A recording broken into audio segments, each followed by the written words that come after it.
Waiting by. We're late to him. I apologize. It is Chris Egan on Friday. Sorry, Chris. Chris Egan All on good, Fridays buddy. joins us. Brought to you by Fat Zach's Pizza, 3 locations in Sumner, Puyallup, and South Hill. Home of the original No Big Deal Pickle Pizza.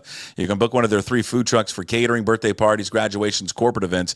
Find Fat Zach's Pizza on Facebook, Instagram, and fatzachspizza.com. Chris is on X and Instagram, Chris Egan 5, and all of his work at King5.com. This was a week of fun for some in the sports community. Well, Puck, I want to keep the conversation going, and I have questions for you. Honestly, as I listen to you and I listen to you and Jim, and I have just some. Number one, my apologies. It has been just an awful week to lose a coach. I think that everybody thought this. This goes back a year ago. I thought Kalen DeBoer was the guy that was going to be at the UW for a long time. This is a guy I was building a relationship with as a member of the media. This is a guy I saw, outside of the UW doing things with high school coaches. I said, gosh, this is a perfect fit for the University of Washington. This guy's going to be here forever. And then sure enough, Alabama comes calling and they want to give him more money, and he leaves. And I'm like, God, this is just tough. And then, all the kids going into the portal, both teams going to even have, what are the UW and Wazoo? It's just interesting, who's going to be there in their bowl games. And then Dickert, I heard this from Coug fans, all this year, all last year. This is our guy. He's going to be in Pullman for the rest of his life. And just to see, we laugh, but I don't know how many Coug fans. I was at a Christmas party last night, and it's like they're in just emotional shock right now. It's like they just broke up with their high school girlfriend, and the girlfriend left them for a college kid, that has a Trans Am or something. It's just absolutely, it's sickening what is going on with college sports. Wow. But my questions to you, in regards to what you and Jim were saying, is number one, I 100% agree with you on the fact is that I feel like we can't even call these people by their names anymore. It's a coach, and it's number 81, it's number 82. Why go out of my way to build a relationship with somebody that's not going to be loyal back to the fan base and to the community, and then in a way is going to just lie to me in my face? Yeah, I'm going to be here forever. Why would I go out of my way?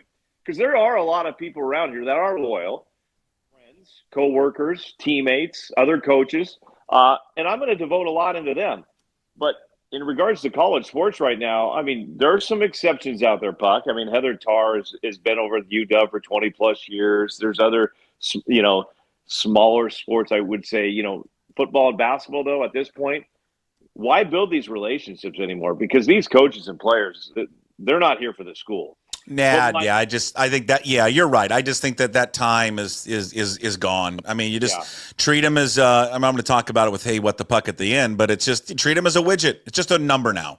They're just numbers. They're in a factory line. I think that's all they are.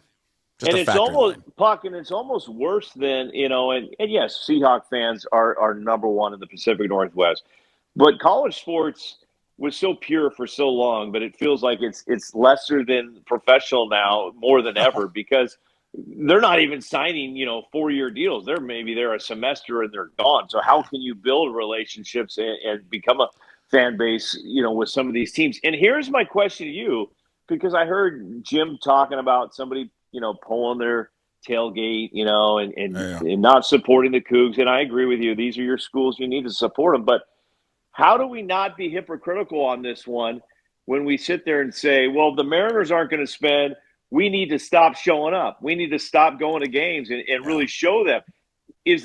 What's the difference, honestly, here between college sports now and professional sports? How do you support these college teams that are just breaking your heart? And it's not Wazoo's fault. It's not UW's fault. It's the NCAA's fault. But that to me is the difference. It's not. There's nothing in these schools. It's not the fault of the schools for the most part of losing these guys. They can only afford so much depending on how much money each school brings in. In terms of like the Mariners, they control what they want to spend. They have, when the reports come out from Adam Jude and Ryan Divish saying, hey, they've got $10 to $15 million to spend. That's because they've set that for themselves. Mm-hmm. There is no budget set for them. They're setting their own budget. I laugh because point taken there. Well done. Yeah, I agree I thought about this week. They're how much money they have to spend, as I just said, 10 to 15 million, right? There are college football programs this offseason that will spend more money. Yeah. Think about that for a second. That will spend more money than a professional baseball team. There's college teams now that have spent more money than the baseball team. The Oakland A's have spent more money than the baseball team. I mean, it's insane. No, and it's just we're watching a slow death of college sports. It's really sad. I mean, it really is sad. I mean, why even turn on some of these bowl games? I mean, yes, the playoffs is going to be fun. But if you're not in one of the playoff games, I mean, I remember the glory days of just, New Year's Eve, writing all the bowl games down and who you're going to be watching and making, bets on them and all excited. And now it's like, you know what? I could care less about a lot of these bowl games anymore. Well, but you know what's crazy about it is I just saw something across Twitter this morning about how College Game Day on ESPN was like the highest rated show ever. And so people are still tuning into it, and I think that maybe we're in a bubble that we don't like it as much anymore, but the rest of the country, because it's becoming professional football, and we know how popular professional football is, and I just think the masses who aren't connected or tied to a school now will be like, oh, I didn't really like college football that much anymore, but now it's more professional than ever. Now I'll have a team. Now my team is Texas, even though I have no affiliation with Texas or Georgia or Alabama or whoever it is. And because we're shrinking it down to a couple of different regions to where that's the only thing that's important anymore. I mean, the TV numbers will come back from this weekend, with tonight's game on, I think it's on ESPN and ABC, and then tomorrow it's on TNT. I think that the numbers will be huge. Yeah. One more point, I think, and I have no data. I have not researched this. I've just heard this, and I heard your caller say it, that, winning drives enrollment. As a parent of two college kids, I would disagree a little bit with that. How much a school costs, what that school provides for your child education-wise, is, in my mind, what drives enrollment. You could look at three schools, Boise State, Grand Canyon, and Montana State, which have seen great enrollment from the state of Washington and Oregon because they've cut their costs down and provide an in-state tuition. In my mind, that's what drives enrollment. Nobody's like, oh, how's Montana State doing with their football program? Let's go. No, it's mom and dad sitting down with their kid. What can we afford? What school's best for you? So I just sometimes disagree with that a lot of families are sitting in their living room like, what's the best football program? That's the one we want to send you to. No, but I do think SMU's in the playoffs, and I can guarantee you 95% of the population can't afford to send their kid to SMU right now. That's true, but I do think that like a college football program, it is a window into your school. I think it helps. It helps. It's like high school football. The football team does well. You see that, the school spirits up and all that. Yeah, I think it's nice to have it. I wouldn't use the word drives enrollment. I think it could help enrollment. But I just don't think winning college football programs, you have to have one to, have a stable university. Well, just an example close to home. So my daughter's a sophomore, and she wants to go into like sports, like marketing and advertising when she goes to college, and she wants to go someplace. It's not massively important because like her college choices kind of range all over the place. But one of the schools that she's like, well, that seems fun because it's a good college environment, and they're always good at all sports, because she would like to go someplace where they're good at sports, is Penn State. And she just knows it because of the football team. Sure. Okay. And she sees it and sees, the crowd and all that. She goes, oh, that looks like it would be fun. But she's like, but it'd be just so cold. I don't know if I can handle that. Well, yeah. To your point, it is kind of fun to be at a program. And I have a nephew at SMU, and he's fired up for Saturday. Their team's in the playoff, and he's wearing his, so it doesn't hurt it. I'll say that. But yes, I agree with you. Hey, go ahead. I was transitioning, Puck, because it was fresh in my mind. Two.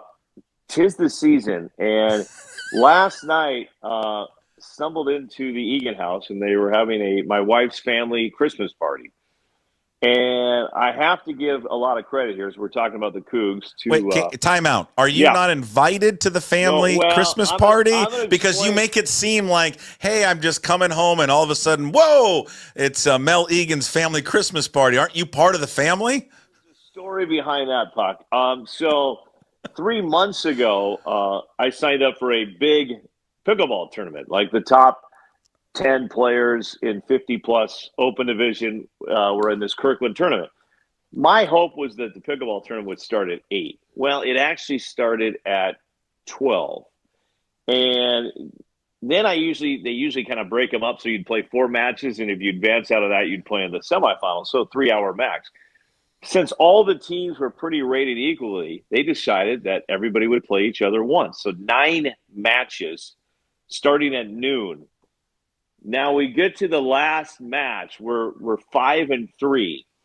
We have to beat the number 1 seed to advance to the Final Four. It is now like 4:30 p.m. The Egan party starts at 5, and I'm in Kirkland.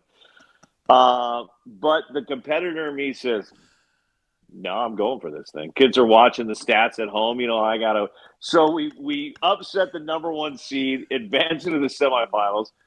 Now we're playing a team that just crushed us during the main draw in the semifinals. We somehow come together and just play some of the best pickleball of our life and advance to the finals. Now, unfortunately, now we're at 5:30. Party is underway at the Egan House in Puyallup. Now we go into the finals, and they decide to make it a best 2 out of 3. It goes the full distance, Puck. It goes 3 games. So played awesome. We ended up losing, took home a silver in a very highly competitive bracket.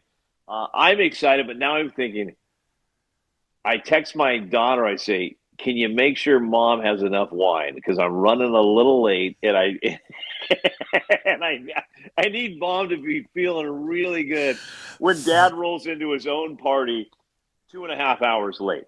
So nobody at that point is texting me back. And I'm getting all these texts from everybody like, hey, Egan, good job in the tournament. But no one in my family has texted me back. I even sent the sad emoji. Does nobody in my family care about how Dad did?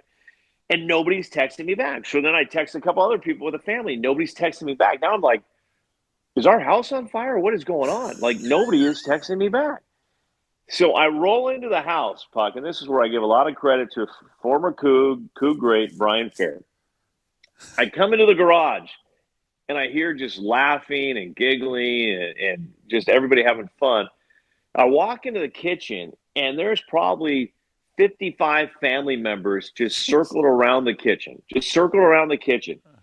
And right away, I mean, as soon as I come in, they're like, hey! And then they get right back to what they're doing. And I'm looking around, and Puck, there's probably 15, 16 kids. Not one kid had a phone out. I didn't see one phone out. And Brian Fair simply said, they got around the table and said, hey, let's just go around, say your name, who you are, what you've been doing. And Aren't you family members? Don't you know? Well, that's what you would think, but this is kind of cool. And then it was like people could throw in questions. So there was like questions about, who are you dating now? Tell us about him. Okay. And I thought it was really just pure. And anybody throwing a Christmas party, you know what? You had your meatballs, you had your beanie weenies, but you didn't have any caviar. You didn't have any, fancy champagne or gold plate. We weren't out spending $1,000 at a restaurant. And it was one of the most remarkable moments I've seen because everybody just kind of went around the room and shared something about it. We learned something about some of the old, the young kids were asking the grandparents some questions about the old days. And not one phone, Puck, was out for probably 2.5 hours straight. And I just thought it was, if you're throwing a Christmas party, it may seem cheesy at first, but I'm telling you what, it was pretty cool stuff. And I just kind of sat back and listened, and it was fun. So all right, we'll implement that. I got a Christmas party tonight. We'll implement that. Well, phones down, and everybody goes around who they're dating. Now, a lot of these people are married, Chris, so it'd be odd. Who are you dating right now? So this is how it'd be like, hey, everybody, I'm Chris Egan. I work at King 5. Hey, Chris. I mean, and everybody knows who you are. And they're like, well, I played in a pickleball tournament today. It went really well. I'm off work for a couple of days, and then people would ask questions and like nephews or nieces, hey, who's your favorite interviewer? Or things like that. It was just surprising. It was fun. Okay, So I'm in. there you go. I'm in. There You've you go. convinced Give it a try. Give it a try, my friend. Was it a late party for you there? The Christmas party was it a late one? It went late, and here's the one thing I am realizing with parties. You know what? If people got to go, let them go. Some people are always going to come up with some excuses why they got to go. It's like, fine. That's more, And it went on to the wee hours. So I'm coming off that one. We had the nice Joyce Taylor party last Saturday in Bellevue, which was a very, very high end Christmas party. We all got a pair of socks when we arrived. Which is because she doesn't want the shoes on in the house. Smart way. That's the party I'm going to tonight. Like, bring your own slippers. Yeah, but you know what? Take it up a notch. They should have a pair of slippers waiting for you there. I agree. I agree. So, but it's funny, you talk about Christmas foods, and I put it on the X, and this is my wife. I go, honey, we got to have meatballs at our party. She goes, we don't have to have meatballs. We only do standard. Meatballs. I go, honey, why wouldn't we do meatballs? Put them in the crock pot. Put a little barbecue sauce in there. It's simple.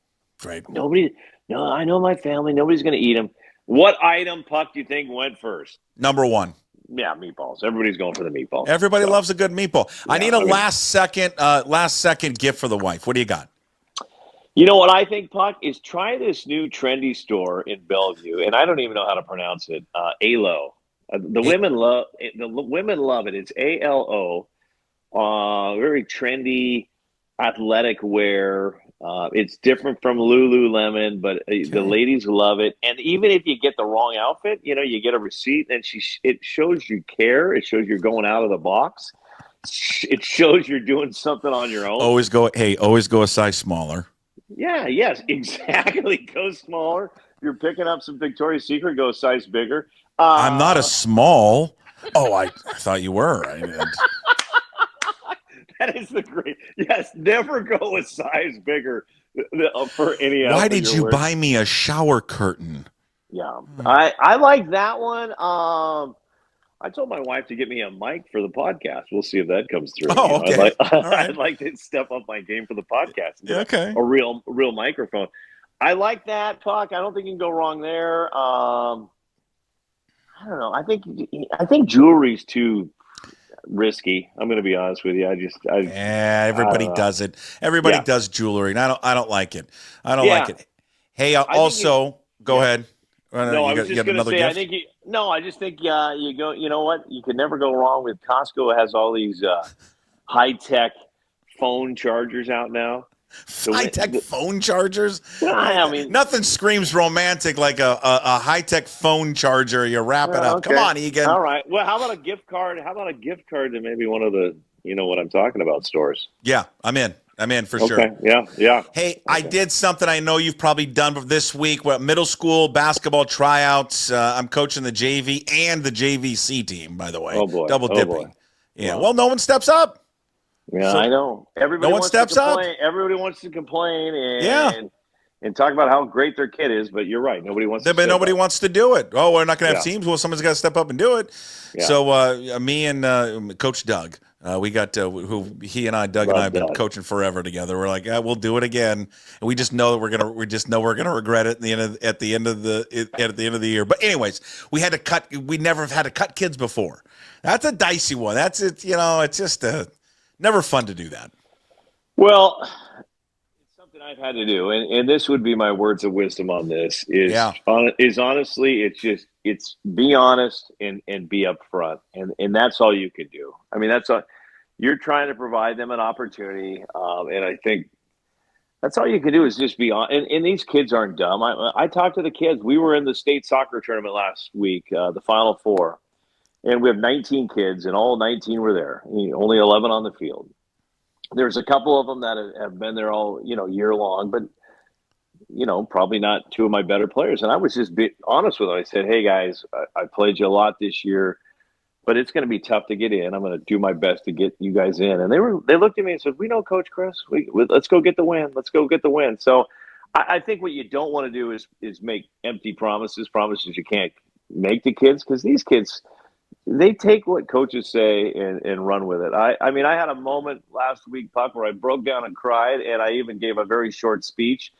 But one of the moms came up to me and she said, "Coach, you have helped Ezekiel out so incredible the last 3 years, and unfortunately, um, Dad had to move away for a job, but Zeke said he wants to stay with you through the season, and so we got rent for another month, and just so he could play the final month with you." And when you hear stories like that, it makes you want to go out and coach like you're doing, and it just talks about the difference you could do. And you know what? We also had a pretty cool moment, and I'll tell this to all the kids. We had 19 kids, Puck, and there was one kid never missed a practice. He was there 10 minutes before practice started. He was there 10 minutes after practice started. He was not one of my starting 11 when the season started. By the end of the season, with the state cup on the line, the kid never came out of the game in the semifinals or the finals. And there was one point where I had to start him over a kid that I've had for a long time, and I'm like, I'm not doing this. I owe it to this kid because he's given everything, and hard work has helped him become one of the best players on this team, and he needs to start playing all the time. And I tell that to kids, you know what? Get out there and work. I mean, this kid did it. This kid put the time in. He worked, and there's a reason why he's better. He just didn't show up. I think it sucks, Puck, to cut kids. It really does, because who are we to know how good these kids could be? But I've told a couple of my kids, hey, use me. Put me as your chip on your shoulder for not playing you, and just work hard and get better. Absolutely. And improve it. So we just said, hey, promise, if you don't make the team, just keep playing. It doesn't mean anything. Yeah. And then even for the guys that we put on the JVC team, because I know that some were disappointed, right? And I'm just like, hey, that doesn't mean you can't move up to play in JV. You can. That we're always evaluating, and you can move up and down. So it's fun though. We love doing it, and it will be a labor of love. It'll be time consuming, but we joked earlier, like, oh, we'll complain. We won't complain at the end. It'll be fun. It always is. It is tough. Like, I just got done with soccer season. We're right in the mix of basketball. I'm like, God, it'd be nice to have some time off. And watching the stands, but you're like, you know what? It's what we do. It'll be over soon enough, and you can watch from the stands. All right. And then Puck, I will say this to any parent. You ever want to just take shots of your kids and complain about them being too tired or whatever? I played in this pickleball tournament yesterday I'm talking about, played 13 games. I was cramping up on 167 coming home. I couldn't even feel my legs. I was worried I wasn't even going to be able to push the brakes down because my legs are cramping up. I woke up today. I couldn't sleep last night because my body was just a mess. Today, I can't feel my legs. And I played some of the best pickleball of my life. 51, Puck. But I am feeling it today. So anybody out there that just wants to sit in the stands, come on, man, you got to work harder. Well, why don't you go try it out? Because I can tell you what, I wish I could go back in time if my daughter had a tennis match the second day and say, how you feeling, honey? You all right? Do we need to – because – Puck, I can't do anything today except look at this phone and talk to you. I'm out of commission. Go drive down to the Sound and do a cold plunge. Go do that. That's what my wife wants me to do. She wants me to do the cold plunge. Go do that. Yeah, I think I need to do that. So. Well, enjoy the weekend. Go Hawks. Have a Merry Christmas, and we'll talk to you next Friday. You good next Friday? Yeah, I'm good. And that's my question for you. Fantasy football, King 5 Fantasy. We're probably going longer than we want, Puck, but I need your advice. Sure. I'm in the Final Four. I've never won the King 5 championship. Sam Darnold or Kyler Murray? Those are my two quarterbacks. I've been riding Darnold the last 3 weeks, but I hate it when they're playing against I would go Darnold. Yeah, that's what everybody's telling me. Yeah, go But Darnold. it's tough, when they're playing the season. I know. Yeah, it happens. Kyler, Kyler's been a little he's not had some good games lately. So well, good luck to you. All right, buddy. All right, be good. See ya. There he is, Chris Egan with us every Friday, brought to you by Zeke's Pizza. Full episode of the Chris Egan Show up on YouTube later. When you're there, please subscribe. And then also on the podcast, Apple, Spotify, wherever you find your podcasts. And, of course, always up at pucksports.com.